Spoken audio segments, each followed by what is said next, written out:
Now I want to bring in Mac Haque, who is joining us from Dhaka. He's a Bangladeshi musician and activist. Thank you for joining us. Tell us, these killings have been claimed by the local militant groups who say they're affiliated to al-Qaeda and the so-called Islamic State.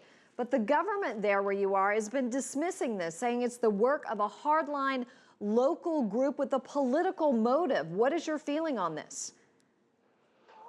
Well, thank you very much. I think the government position regarding who has been carrying out this attack has so far been exactly what you just said. I mean, we really don't know. We've been speculating about local militant groups, local Islamist group affiliated with al-Qaeda or even the ISIS.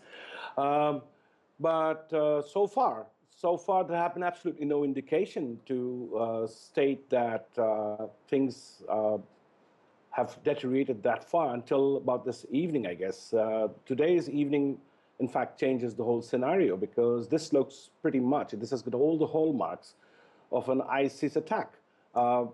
This kind of soft target, the kind of restaurant or anywhere else in the world, they'd probably look for nightclubs and places where Westerners hang out. So this was a very carefully selected target in the upmarket Gulshan district of Dhaka, which is part of the diplomatic enclave and has very, very high security. And having been able to bypass that security and attack this particular restaurant and leaving some people injured and at least one confirmed dead, which Shweta has just mentioned is correct. A senior police officer, actually, the officer in charge of the police station in Banani, which is right next door, is the first casualty that we've heard of, and at least 2 policemen have been wounded. We do not have any indication of how many people are held hostage or whether there are any casualties inside the restaurant, or even for that matter, how many of the attackers are there. The sort of analysis or sort of estimate that people have been saying it could be anywhere between 5 to 10 attackers. Mac, as someone who lives there and has lived there for quite some time, you know about the string of violence and the wave of murders leading up to all of this. Do you feel like that this was bound to happen, that an area like this would eventually be targeted? I think, yes, the indications were all there. It was just a question of when, how, and where. I mean, if you're looking at the incident of the hacking and killing, a Hindu priest was killed only this morning, just yesterday morning, in a place called Chinaida. He was hacked to death by 2 assailants. So the continuous strings of attacks on minorities and people with different views and liberals and bloggers, etc., has been going on. It's reached almost pandemic proportions. But never before has such an incident happened, and never before in the history of Bangladesh do we have any instance of a hostage situation or even foreigners taken hostages. So yes, I think this just looks like it's blowing out of proportions, and it's very likely that we're going to see further violence in the days ahead of a kind that we are probably unprepared for. Mac, how vulnerable is the Muslim youth population in Bangladesh to the ideology of ISIL? Well, it's a rather tricky question because you've got to understand that Bangladesh has a predominantly Muslim population.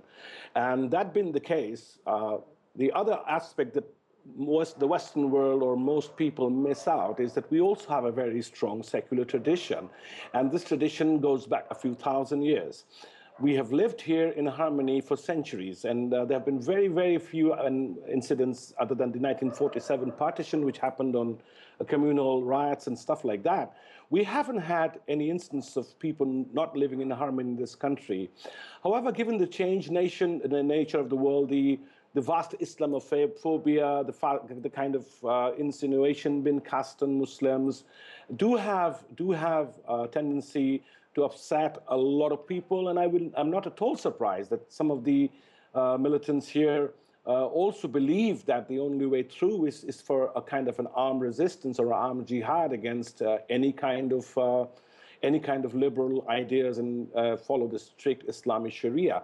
But if you ask me the percentage of the population, I can only speculate. I'll say it's a very small, tiny amount, because overall, the majority of the Muslims who live there are opposed to any kind of fanaticism or any kind of extremism. And the jihad of the weapons is something that is abhorred in our culture, to the extent that only last week, over 100,000 Muslim clerics actually issued a fatwa. You can issue a fatwa. Fatwa is an opinion.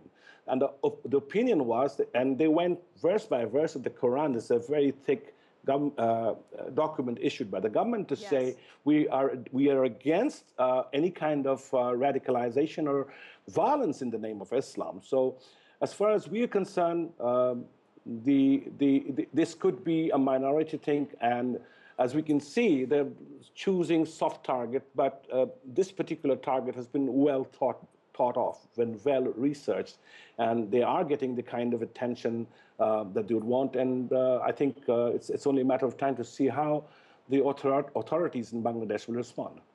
Mac Haque, thank you so much for your time. We really appreciate it, joining us from Dhaka.